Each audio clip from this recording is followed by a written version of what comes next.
Hi, my name's Rich and we're Consumer Hub, and this is the Meet the Series, and today we're with Iain Holburn, who's very kindly agreed to come on the show. And Ian's done a really interesting role with Mars in the past as an international account manager, and he's agreed very kindly to shine a bit of a light on the challenges, the opportunities and the ins and outs of this really interesting role. So Iain, let's get straight to it. Just very quickly, what is the function of an international account manager, and what value does it add to a business? Well, I think the first thing is if you are a sizable enough FMCG manufacturer and you work with some of the bigger retailers, they're likely to have operations across multiple geographies. And that could be in clusters. It could be sort of the UK and Ireland, Central Europe and Asia, as it was for me.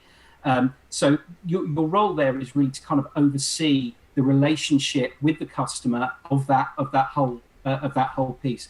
And I guess in terms of where the role adds value for me is a function of two things. It's scarcity and utility.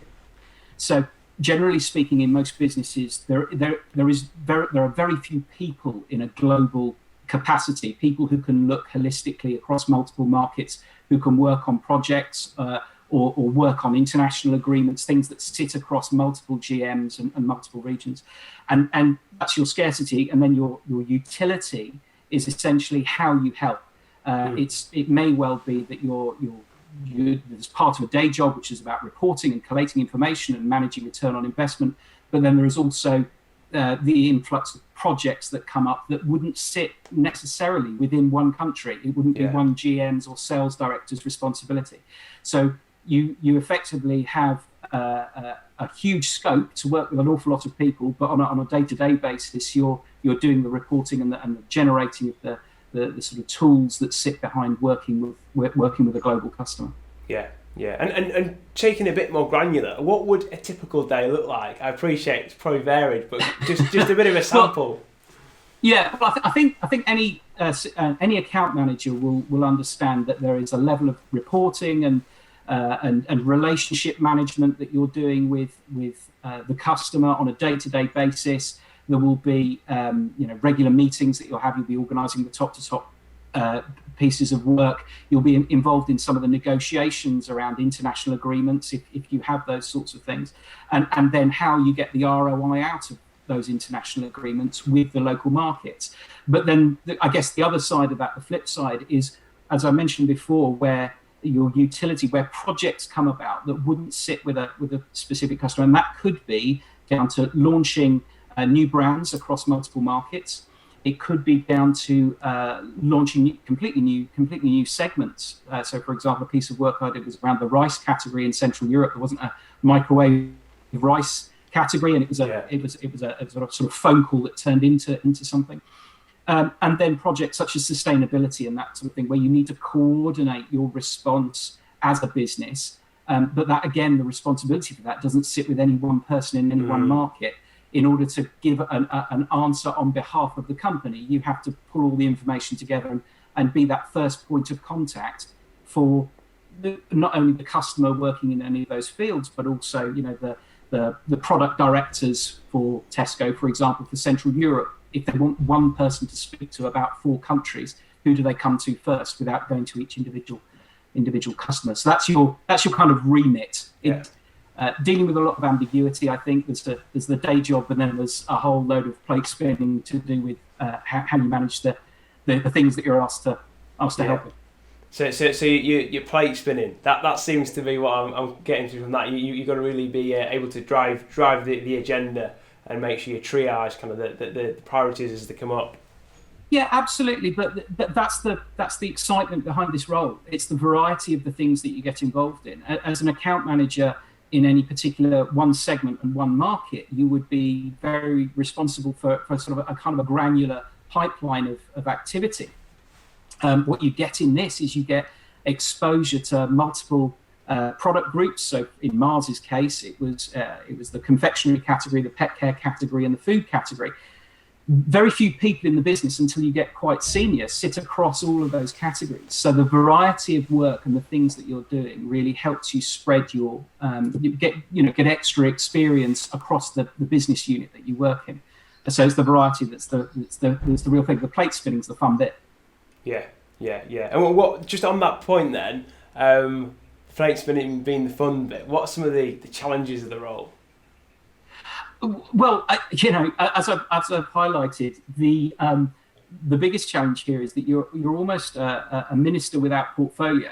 You're working through others. So what it really dials up for you roles like this is your ability to build your network, but to build it across a very wide group of people. So you will be working with everyone from the marketing teams and the national account managers, senior national account managers in every market, and the sales directors and the GMs and supply chain.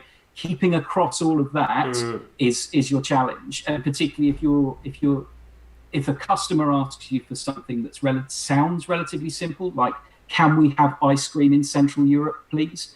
Yeah.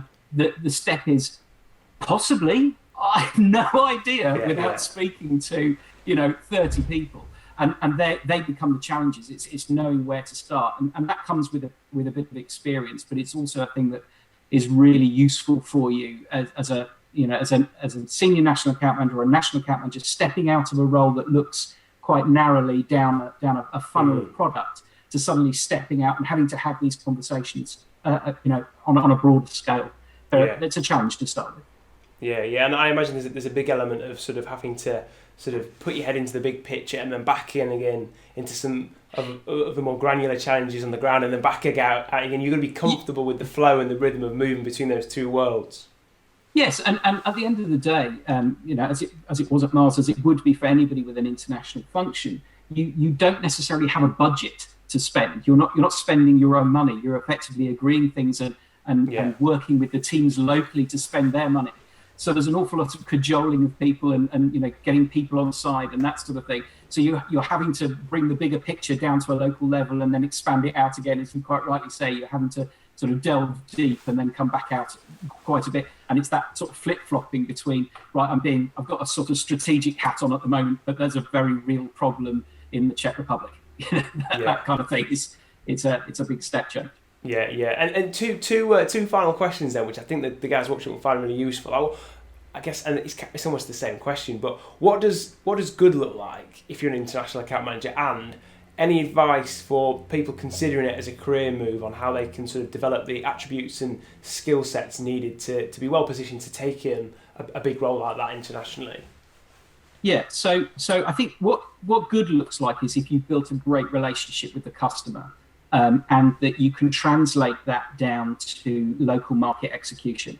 So being the first port of call for the customer when they're in their store and the senior product director is wandering around and looking and thinks, there's a problem here in this part of the store. We did a big project in Central Europe, because at the time it's where all the growth was, with the self-scan checkout zone. And it was a Friday afternoon phone call which said, my contact said, I'm in store, no one's using this area. How could we do this better? Getting that call and being that preferred point of contact means you've built a good relationship with them, and then being able to bring that through and execute it means that you've built a great relationship with the local markets and you've built that trust. So I think that's what really good looks like within that space. And then if you start talking about what you need to do in order to be able to take advantage of this is start building your network locally. So when you've got to, depending on your function, if you're a NAM or a senior national account manager, it's to start building your network of all of the other functions. You might have some day-to-day contact with marketing and category and shopper, etc. But you probably have a European marketing function, and there'll be somebody from supply chain that will be good to speak to, and kind of getting connected with those people. When you move, or when an opportunity comes up to move into a global role, you'll have that slightly bigger picture view of how the business operates, and then when it scales to going across multiple markets, it becomes a little bit easier because you're very comfortable with the detail of your own business unit. And the last thing I'd say is I think these roles are terrific because they give you that ability to take the step back and a more holistic overview. You get involved in projects and discussions that you wouldn't do as a senior national account manager at a local level. You will be working with GMs, you'll be working with sales directors across a huge geography. And you'll be exposing yourself to different ways of working and different different cultures and different ways of trading in different markets.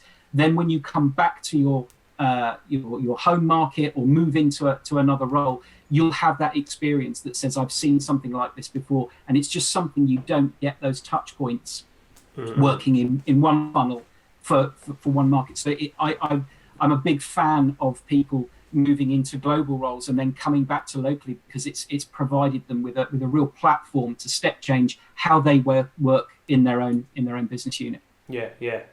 Iain, look, thank you so much. That is really, really useful stuff. I think everyone watching it will agree. Really kind of shone a light on the challenges, the role, the opportunity of an international account manager. Guys, Iain's got fantastic wealth of experience across UK account management, UK strategy, international account management, international strategy within FMCG. If you're interested in reaching out to Iain, you can find him on LinkedIn, and I'm sure we'll be happy to have a chat if you've got any questions. But thanks for listening to the show, guys. Absolutely. And we'll see you next time on Meet There. Thank you very much.